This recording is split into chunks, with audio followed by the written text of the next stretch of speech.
네, 저는 모태신앙입니다.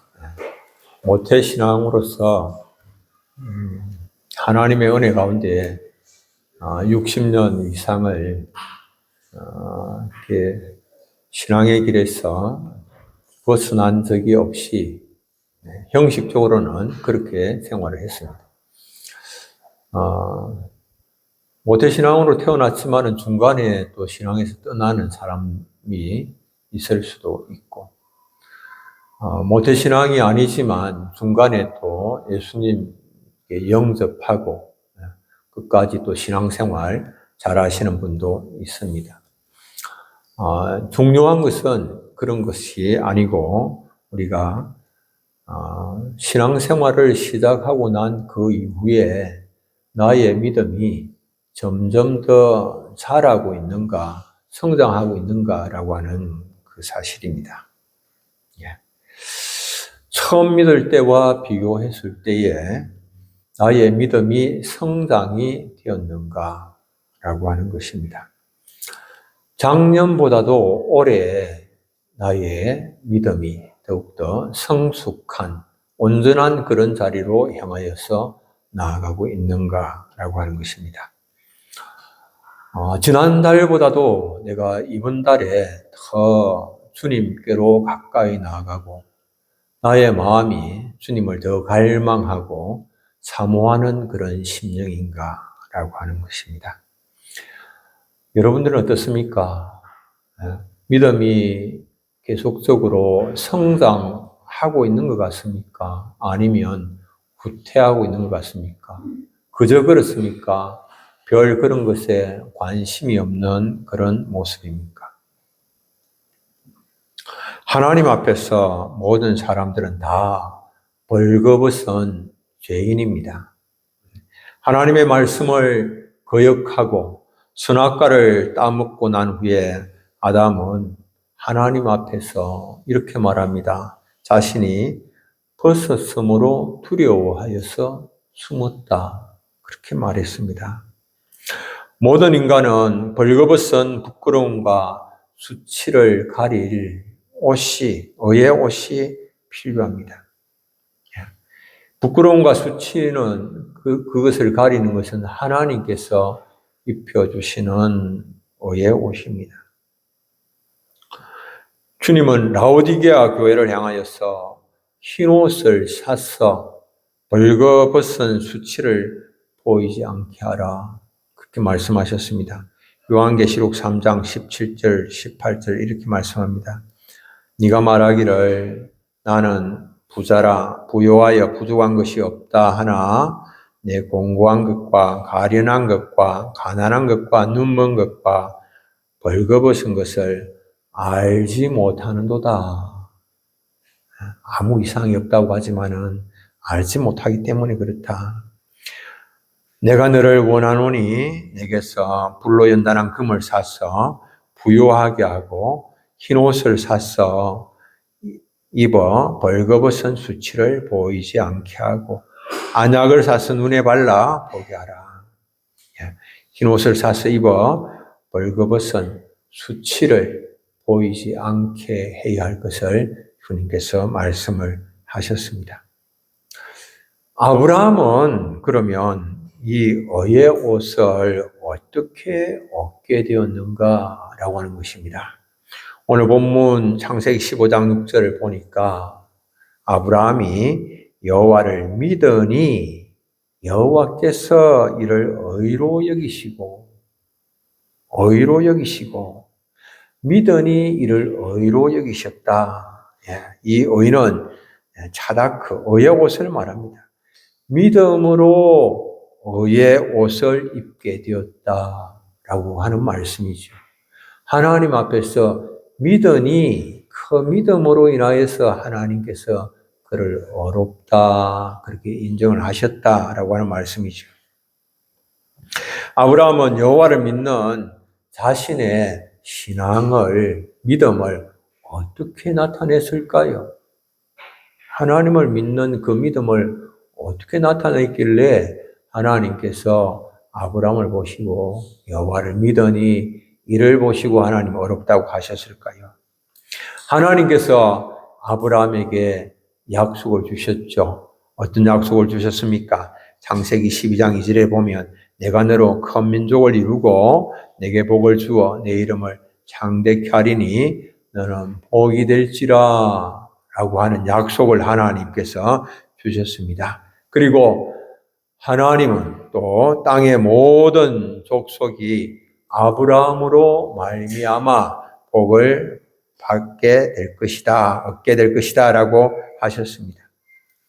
이 약속을 하나님께서 아브라함에게 확정해 주시기 위하여서 하나님 말씀하십니다. 나는 이 땅을 내게 주어 소유를 삼게 하리고 너를 갈대아인의 무르에서 이끌어낸 여호와니라 하나님 말씀을 하시죠. 그러니까 아브라함이 하나님께 묻습니다. 여호와여, 내가 이 땅을 소유로 받을 것을 무엇으로 알 수 있습니까? 그렇게 물었습니다. 그러니까 하나님께서 아브라함에게 말씀하셨어요. 3년 된 암소와 3년 된 암염소와 3년 된 순양 그리고 산비둘기, 집비둘기 새끼를 가져오라고 하셨습니다. 하나님께서 명하신 대로 아브라함이 그 동물들을 데리고 와서 하나님께서 명하신 대로 그 앞에 나열을 하였습니다. 아브라함 하나님께서 명령하신 대로 행함으로써 하나님 앞에서 하나님의 말씀을 그가 신뢰하고 있고 믿고 있다라고 하는 것을 그 증거를 아브라함이 나타내 보인 것입니다. 하나님께서 이것을 아브라함의 의로 여기시고 그날에 아브라함이 준비한 그 쪼갠 짐승 사이로 지나가심으로 하나님께서 아브라함과 언약을 세우셨습니다. 오늘 우리가 읽은 창세기 15장 18절 그날에 여호와께서 아브라함과 더불어 언약을 세워 이르시되 내가 이 땅을 애굽 강에서부터 그 큰 강 유브라데까지 내 자손에게 주노니 하나님께서 아브라함과 언약을 세우셨다라고 하는 것은 그의 믿음을 의로 여기셨다라고 하는 증거가 되는 것이지요. 의로 여기셨다라고 하는 이 말씀은 곧바로 아브라함이 의인이다라고 하는 그런 말은 아닙니다. 이제부터 아브라함은 자신 의인의 삶을 증명하면서 살라고 초보 면허증을 하나님께서 주신 것입니다. 그때부터 하나님을 믿는 믿음으로 어렵게 살 것을 하나님께서 기대하시고 그리고 어렵다 해 주신 것입니다. 이게 이제 칭의인데요. 칭의는 바로 이 어려운 삶의 시작입니다.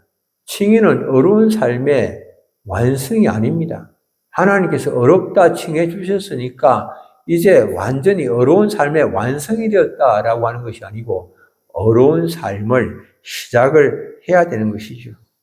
자신의 삶으로 어려운 삶을 입증을 해 드려야 됩니다. 하나님 앞에서. 믿음으로 어렵다함을 받은 성도는 그러므로 첫 번째로 믿음의 초보에 머물러 있으면 안 됩니다. 온전한 자리, 성숙의 자리로 계속해서 나가야 돼요. 오늘 제가 서두에서 이렇게 물어본 것이 지금 이런 일들이 우리 가운데 일어나고 있느냐라고 하는 것입니다.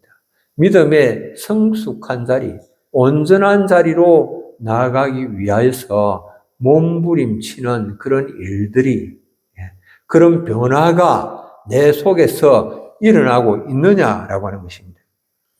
여러분들 결혼으로 가정을 이룬다고 해서 곧바로 그 가정이 행복한 가정으로 채워지는 것은 아니지요.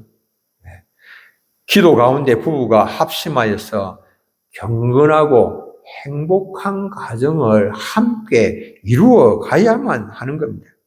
이를 위하여서 사랑의 수고와 인내를 감당을 해야 됩니다. 결혼으로 단지 경건하고 행복한 가정을 향하여서 나아갈 수 있는 그런 면허증을 부여받은 것이죠. 뭐 결혼했다고 해서 바로 그냥 행복하고 경건한 그런 가정, 거룩한 가정 되어지는 것은 아니죠. 예수님을 마음속에 영접함으로 신앙생활이 시작이 되는 것입니다.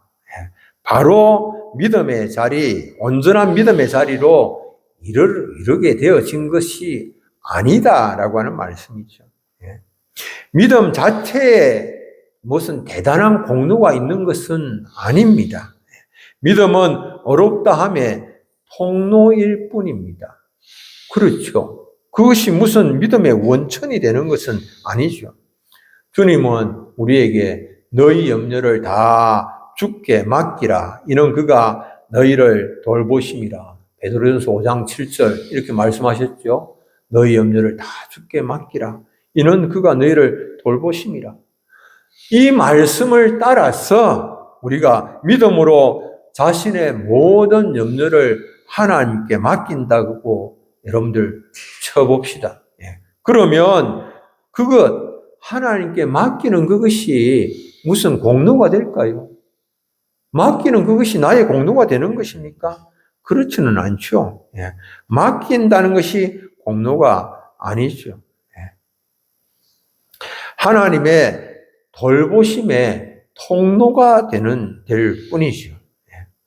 불뱀에 물려서 죽어가는 이스라엘 백성들, 그들에게 놋뱀을, 장대에 높이 달린 그 놋뱀을 바라보라고 하셨고, 그 이스라엘 백성들이 그 놋뱀을 바라볼 때 살아났습니다. 그런데 그 놋뱀을 바라보는 그 자체가 무슨 공로가 되고 치료의 능력이 되는 것입니까? 그렇지 않죠.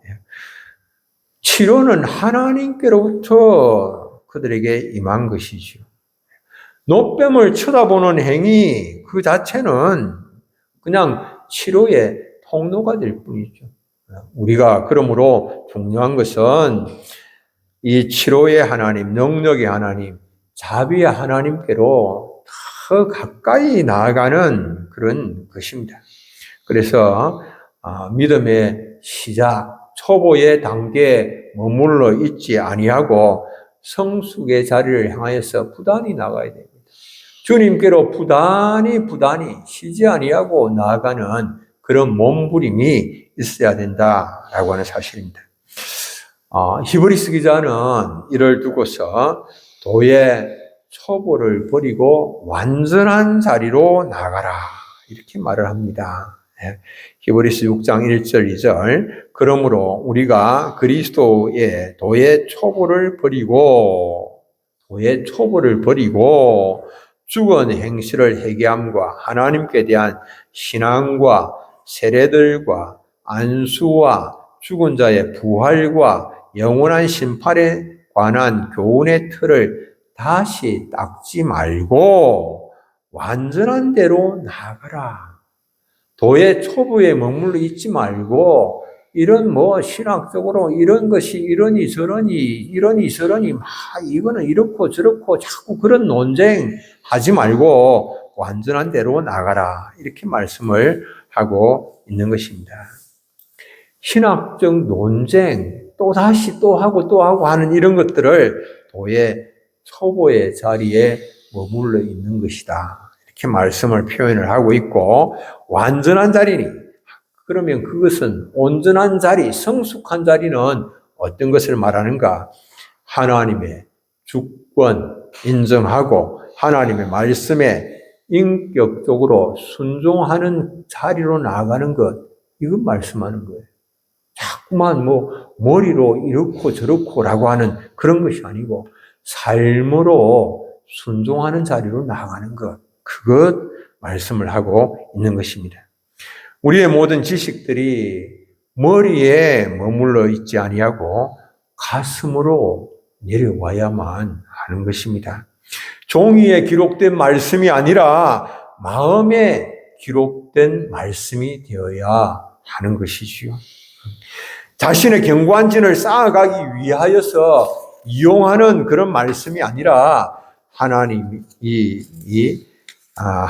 말씀이 견고한 진을 깨뜨리는 그런 복음이 되어야 되고, 견고한 진을 깨뜨리는 강력이 되어야 되고, 견고한 진을 깨뜨리는 불방망이가 되어야 하는 것이죠. 여러분들, 통일이 되면 국방의 부담이 가볍게 될 것이요. 통일이 되면 인구 감소를 우리가 염려하고 있는데 인구도 늘어날 것이요. 인력과 자원이 풍부해지고 그리고 강대국의 깃털을 다질 수가 있을 것이고, 그리고 그러면 우리는 또 한 걸음에 달려가서 전도도 하고 통일의 기쁨을 만끽해야지. 이런 생각을 가지는 것은 순진한 그런 생각이죠. 통일 자체가 선거의 보장이 되거나 선진국에 대한 보장이 되는 것은 아니지요. 강대국으로 갈 수 있는 그런 기초는 될 수 있을지 모르지만, 길이 될 수 있을지는 모르지만 바로 그 자체가 되는 것은 아니지요. 탈북민들이 한 그런 이야기를 모퉁이 돌에서 제가 발간한 잡지에서 봤는데요. 거기에는 이런 말이 있어요. 통일이 되면 한국 사람들은 이 북한 사람들에게 다 잡아먹히게 될 것이다. 그러니까 무슨 말인고 하니까 북한에는 지금 여우와 성냥이만 남았기 때문에 북한 사람들에게 탈탈 털릴 것이다. 그렇게 말합니다. 탈북하셔서 지금 이제 목사의 사모가 되셔서 이 교회를 섬기고 있는 그런 분이 하신 말씀인데요. 탈탈 털리게 될 것이다. 이 여우하고 성냥이만 남았다는데 여우하고 성냥이가 무엇을 표현하고 있는고 하니까 그곳에 지금 보통 사람들은 다 죽고 독하디 독하고 악하디 악한 그런 사람들만 지금 현재 북한 땅에 남아있다라고 하는 그런 말이죠. 그래서 그 사람들에게 탈탈 털리게 되지. 뭐 생각하는 것처럼 그렇게 쉽게 화합이 되고 하나가 되고 협력이 되고 하는 그런 것들이, 그 문제는 간단하게 쉽게 이루어질 수 있는 것이 아니다. 그렇게 이야기하는 것을 봤습니다. 통일이 되면 그때부터 통일 대한민국을 세워 나가야 하는 것이지요. 넘어야 할 산들이 많다라고 하는 것입니다. 서로 이해하고 소통하고 포용하면서 함께 나가야 되죠. 계속해서 발전해 나가야 되는 것이죠. 통일되면 그 한순간에 모든 것이 완성되는 것이 아니다라고 하는 그런 말입니다. 구원에 있어서도 동일합니다. 믿는다고 다 끝나는 거 아닙니다. 믿음의 초보에 머물러 있지 아니하고 주님의 말씀에 귀를 기울여서 순종하고 믿음의 온전한 자리로 이르러 나가는 것을 힘쓰시는 우리 사랑하는 성도님들이 다 되시기를 바랍니다. 두 번째로 이 믿음은 자꾸만 사용함으로 성장합니다. 믿음은 행함으로 성장하는 것입니다. 믿음의 성장을 이루려고 그러면 자꾸 믿음의 삶을 힘써서 살아야 믿음의 성장이 일어난다는 것이죠. 야고보 성생은 행함으로 믿음이 온전하게 된다. 그렇게 했습니다.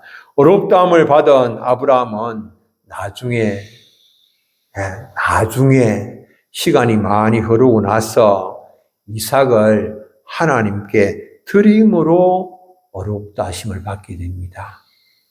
이삭을 하나님께 드렸습니다. 야고보 2장 21절 23절 우리 함께 한번 읽어보겠습니다. 우리 조상 아브라함이 그 아들 이삭을 제단에 바칠 때에 행함으로 어렵다 하심을 받은 것이 아니냐. 네가 보거니와 믿음이 그의 행함과 함께 일하고 행함으로 믿음이 온전하게 되었느니라. 이에 성경에 이른바 아브라함이 하나님을 믿으니 이것을 의로 여기셨다는 말씀이 이루어졌고 그는 하나님의 벗이라 칭함을 받았나니. 아멘. 야고보 성생 그렇게 말하죠. 아브라함의 믿음이 이삭을 드림으로 온전하게 되었다. 이삭을 드림으로. 이를 두고서는 또다시 표현을 하기를 행함으로 믿음이 온전하게 되었다. 이렇게 표현을 했습니다. 드림으로, 행함으로 그렇게 온전하게 되었다라고 하는 것이죠. 온전한 믿음은 믿음의 시험을 통과할 때에 이루어지는 것입니다. 그 시험은 말로 치르는 시험이 아니에요. 그 시험은 행함으로 치르게 되는 것입니다. 말로 그냥 주님 사랑해요. 내가 주님을 절대적으로 신뢰해요. 그게 아니에요. 주님을 사랑함을 행함으로 나타내 보이는 것이요. 주님을 신뢰함을 그의 삶으로 나타내 보이는 것이죠. 물론 믿음의 시작은 하나님의 사랑에서 비롯됩니다. 구원은 하나님의 사랑으로부터 시작이 됩니다. 하나님은 우리를 사랑하셔서 값없이 구원하셨습니다. 우리는 아무런 값을 치르지 아니하였지만은 하나님은 독생자 예수 그리스도를 우리를 구원하시기 위하여서 대가로 지불을 하셨습니다. 로마서 5장 8절 여러분들 다 암송하시죠? 우리 함께 한번 암송해 보겠습니다. 우리가 아직 죄인 되었을 때에 그리스도께서 우리를 위하여 죽으심으로 하나님께서 우리에 대한 자기의 사랑을 확정하셨느니라. 아멘. 죄인 되었을 때이죠. 죄인 되었을 때에 하나님이 우리를 사랑하셔서 벌써 그때에 예수님 우리를 위하여 죽으심으로 그래서 구원을 이루셨습니다. 우리의 죄에도 불구하고 하나님께서 우리를 구원하신 것, 그건 하나님의 사랑 때문이죠. 다른 이유가 없습니다. 우리는 아무것도 드린 것이 없어요. 그때 우리가 뭘 드렸습니까? 아무것도 행한 것이 없습니다. 그저 주님 우리를 사랑하심으로 믿음으로 말미암는 구원을 선물로 하나님께서 주신 것이죠. 에베소서 2장 8절 우리 함께 한번 읽겠습니다. 너희는 그 은혜에 의하여 믿음으로 말미암아 구원을 받았으니 이것은 너희에게서 난 것이 아니요 하나님의 선물이라. 아멘. 여러분들 이 믿음이 갑자기 성장하는 것이 아닙니다. 그런 경우도 있죠. 갑자기 믿음이 성장하는 경우도 있겠습니다만은 특별한 경우요. 대부분은 우리가 믿음이라고 하는 것은 믿음으로 살려고 막 노력하고 발버둥 칠 때에 점진적으로 믿음이 성장합니다. 여러분들 동의하십니까? 믿음은 점진적으로 성장해 갑니다. 그냥 내가 원한다면 내가 믿을 수 있고 언제든지 내가 원한다면 내가 그 원하는 믿음을 행동으로 옮길 수 있다. 이 오산입니다. 아무리 원해도 그대로 그렇게 믿음의 삶을 사는 것 그냥 그렇게 이루어지는 게 아니에요. 준비가 되어져 있지 않다면, 훈련이 되어져 있지 아니하다면 이루어지는 것이 아니다라고 하는 겁니다. 믿음의 훈련이 안 된 사람은 우유부단한 습관으로 믿음의 결단을 내리지 못합니다. 어려움을 만나면 의심과 회의에 사로잡혀서 믿음의 길을 계속적으로 걷지 못합니다. 그러니까 중간에 그냥 낙심하는 사람들이 많이 생기죠. 훈련이 안 돼 있으니까 어려움이 있으면 조금 난관이 있으면 그 앞에서 그냥 주저앉아버리고 마는 것이죠. 그러므로 우리는 훈련을 통해서 믿음의 마음을 자꾸만 준비시켜야 됩니다. 훈련을 통해서 온전한 믿음의 자리로 나아가기를 힘써야 됩니다. 주님께서 원하시는 그런 삶을 살려고 자꾸만 애를 써야 됩니다.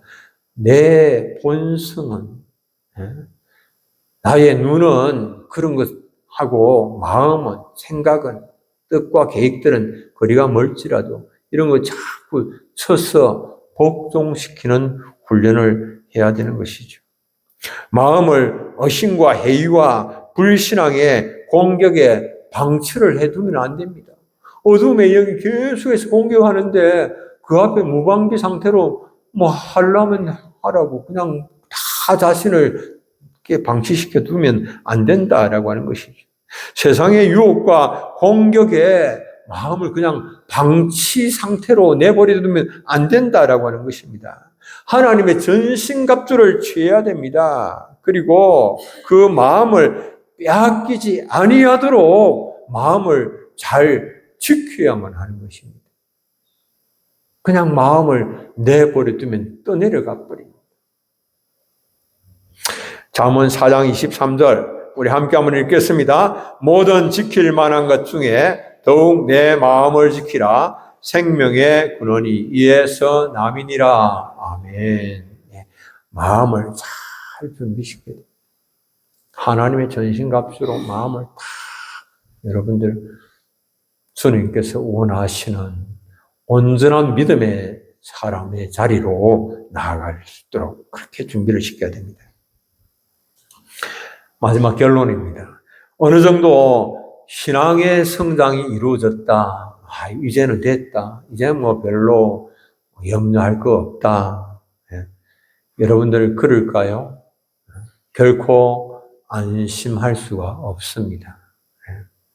믿음의 성장을 이루었다고 해서 하나님의 은사를 체험을 했다고 해서 더 이상 아무런 위험이 없다. 안심해도 된다. 그렇지 않습니다. 더욱더 하나님의 말씀에 순종하여서 하나님의 영광을 위하여서 살아가는 그 일에 힘을 써야 됩니다. 하나님의 은사를 맛보고 난 후에 타락하면 회복하기가 더 어렵다 말씀합니다. 히브리서 6장 5절 6절 하나님의 선한 말씀과 내세의 능력을 맛보고도 타락한 자들은 다시 새롭게 하여 회개할 수 없나니 이는 그들이 하나님의 아들을 다시 십자가에 못 박아 드러내놓고 욕되게 함이라. 이런 일이 있을 수 있을까? 그런 생각 혹시 드시지요? 이스라엘 백성들이 다 그랬습니다. 그들이 광야에서 은혜와 구원을 경험을 했습니다. 이스라엘 백성들. 불기둥을 통해서 빛을 받았습니다. 만나를 먹었습니다. 하늘 만나를 먹었고 기사와 표적을 통해서 내세의 능력을 맛봤습니다. 그렇잖아요. 애굽에서 나올 때 기사와 표적, 내세의 능력, 부활의 능력 다 맛봤죠. 그럼에도 불구하고 그들은 반역을 했습니다. 무엇을 말씀을 하고 있습니까? 하나님 우리가 항상 복종하여서 두렵고 떨림으로 너희 구원을 이루어 나가야 된다 라고 하는 것을 말씀합니다. 여러분들 기억하십시오. 항상 복종하여 두렵고 떨림으로 마지막 순간까지 마음을 방만하게 하지 말고 두렵고 떨림으로 구원을 이루어 나가시는 우리 사랑하는 교우님들 다 되시기를 축복합니다. 우리 찬송 546장입니다.